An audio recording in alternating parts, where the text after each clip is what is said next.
இதெல்லாம் வெளியே சொல்ல வேண்டாம் தான் நினைச்சேங்க. ஒரு ரூமுக்குள்ள பேசுற 4 வார்த்தை எப்பவுமே ரூமுக்குள்ள தான் இருக்கணும்னு நினைக்கிறாள், அது வெளியே சொல்லக்கூடாது என்று நினைக்கின்றேன்.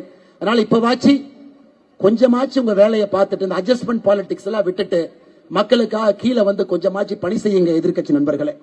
அருமை சொந்தங்களே, அது மட்டுமல்ல, இன்றும் இன்னைக்கும் வீதலடு சமைப்பும் கர்நாடகாவில் மேகதாத்து அணையை கட்டுவதை நாம் எதிர்க்கின்றோம். இது அரசியலுக்காக கைத்தட்டலுக்காக நாம் சொல்வதல்லைங்க. ஐயா, பெங்களூர்ல குடிநீர் பிரச்சனை இருக்கா? இருக்கு. பெங்களூர்ல தமிழர்கள் இருக்கிறாங்களா? இருக்கிறாங்க ஐயா. 15 லட்சம் பேருக்கு மேல பெங்களூர்ல நம்முடைய தமிழ் சொந்தங்கள் இருக்கிறாங்க.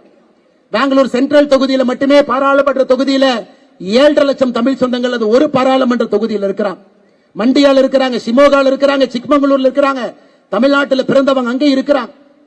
ஆக்கப்பூர்வமாக சண்டை போட்டு பார்டருக்கு போய் பிரச்சனையை பண்ணி கேட்டை இழுத்து மூடி 2 பஸ் உடைச்சு வீதியில சமைப்பில் 2 பச்சை துண்டை போட்டுட்டு போய் நாம செஞ்சுட்டா தமிழ்நாட்டுக்காக இருக்கிறோம். அது நமக்கு வேண்டாங்க. மேகதாத்தை எதிர்க்கின்றோம் என்று சொன்னால் மத்திய அரசை நம்புகின்றோம். 2 மாநிலத்துக்கு பிரச்சனை வரும் பொழுது ஒரு அணை கட்ட வேண்டும் என்று ஒரு மாநிலம் முடிவு செய்யும் பொழுது அந்த லோப்பர் ரைபேரியன் ஸ்டேட்டாக கீழே தண்ணி வரக்கூடிய மாநிலங்கள் அதை எதிர்த்தால் அந்த அணையை கட்டுவதற்கு அந்த மாநிலத்திற்கு உரிமை இல்லை. ஆனா துரதிர்ஷ்டவசமாக 2021-22 கட்ட முடியாது என்று சொன்ன மத்திய அரசு இன்னை கர்நாடகா கட்டுவதற்கு பிரச்சனை இல்லை என்று சொல்வது உண்மையாலுமே நம்முடைய நெஞ்சு வலிக்குதுங்க ஐயா. மோடி அவர்களை பொறுத்தவரை இன்னும் நான் நம்புகின்றேன், நேர்மையான ஒரு மனிதர், தவறு செய்யாத ஒரு மனிதர். அதனால 2 மாநிலத்துக்கு இடையே வரக்கூடிய பிரச்சனைகளை யோசிச்சு முதலமைச்சர்களை அமர வைத்து தீர்வு கொடுக்கணும். இன்னைக்கும் கர்நாடகாவில் நிறைய பேர் சொல்றாங்க, ஐயா நம்ம கிட்ட டிஜி ரிசர்வாயர் இருக்கு, திப்பன கொண்டகத்தா ரிசர்வாயர் இருக்குது, பெங்களூர்ல இருந்து 20 கிலோமீட்டர் 2.2 டிஎம்சி இருக்கு. அந்த தண்ணியை பெங்களூர் யூஸ் பண்ணா தண்ணி பிரச்சனையே வராதுங்க ஐயா. எதுக்கு மேகதாத்துல அணை கட்டணும்? மஞ்சனபல்லே டேம் இருக்குதுங்க ஐயா பெங்களூர் பக்கத்துல. மத்திய அரசு நிதி கொடுங்க, 500 கோடி கொடுங்க, 600 கோடி கொடுங்க, புதுப்பீங்க. ஏற்கனவே காவிரியில வரக்கூடிய தண்ணியில எங்க தேங்குதோ இந்த 2 டேமையும் புதுப்பீங்க. பெங்களூர் மக்களுக்கும் அது வரப்பிரசாதமாக இருக்கட்டும். இதுதாங்க ஐயா நம்ம அரசியல். நாம இந்த பஸ்ஸை உடைக்கிறது, பச்சை தொண்டு போட்டு போய் பார்டரில் இழுத்து மூடுறது நமக்கு இது வேண்டாங்க ஐயா.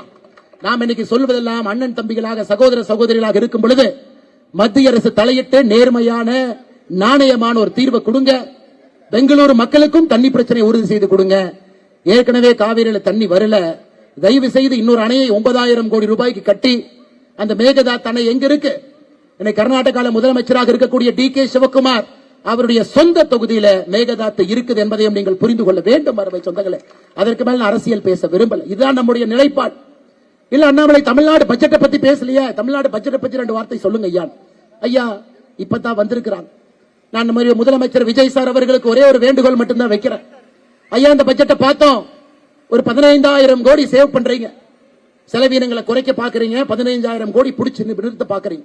ஒரே ஒரு வேண்டுகோள் வைக்கிறேங்க ஐயா, நீங்கள் மிச்சம் பிடிக்கக்கூடிய 15,000 கோடியில முதல் 5,000 கோடி கிராமப்புறத்தில் இருக்கக்கூடிய நீர்நிலைகளை மேம்படுத்துவதற்காக அந்த 5,000 கோடி கொடுங்க. 5 வருஷம் 5,000 கோடி கொடுங்க. 5 வருஷத்துல அது 25,000 கோடி, பெரிய மாற்றம் நடக்கும். கர்நாடகாவில் சித்தராமையா அவர்கள் செஞ்சாங்க. அதனாலதான் ஒரு கிராமத்துக்கு போனாலும் லிப்ட் இரிகேஷன் ஸ்கீம், உபரி தண்ணீரை லிப்ட் பண்ணி கிராமத்துக்கு கொண்டு போய் கொடுத்துறாங்க. எல்லோரும் அமைதியாக நல்லா இருக்கிறாங்க. ஒரு 5,000 கோடி ஒதுக்குங்க ஐயா. நீங்கள் சேமிக்கக்கூடிய 15,000 கோடியில 2வது 5,000 கோடி அரசு பள்ளிகளுடைய தரத்தை உயர்த்துவதற்காக அரசு பள்ளிகளுக்கு கொடுங்க ஐயா. நீங்க சேமிக்கக்கூடிய 3வது 5,000 கோடி கிராமப்புறத்தினுடைய வளர்ச்சிக்காக அந்த 5,000 கோடி கொடுங்க ஐயா. இப்படி நீங்க கொடுக்கலீங்கன்னா அவங்களால பட்ஜெட் போடவே முடியாது. செலவுகள் வந்துகிட்டே தான் இருக்கும். ஒரு டிபார்ட்மெண்ட்டுக்கு பணம் வேணும் கேட்பாங்க, எல்லா மக்களுக்கும் பணம் வேணும்.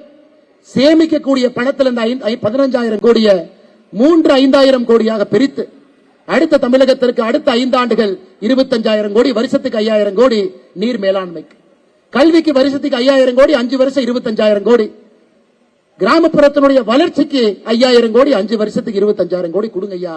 தமிழ்நாடு நிச்சயமாக மாறும் மாறும் மாறும். இது மட்டும்தான் நாங்க உங்களுக்கு வீதிலடு சமைப்பு சார்பாக நாங்கள் சொல்லக்கூடிய யோசனைங்க ஐயா. இதை நீங்கள் செய்வீர்கள் என்று நாங்கள் நம்புகின்றோம். பிளே ஸ்டோர் மற்றும் ஆப் ஸ்டோரில் இருந்து பாலிமர் செயலியை QR கோடு மூலம் பதிவிறக்கம் செய்யுங்கள். செய்திகளை உடனுக்குடன் பெறுங்கள்.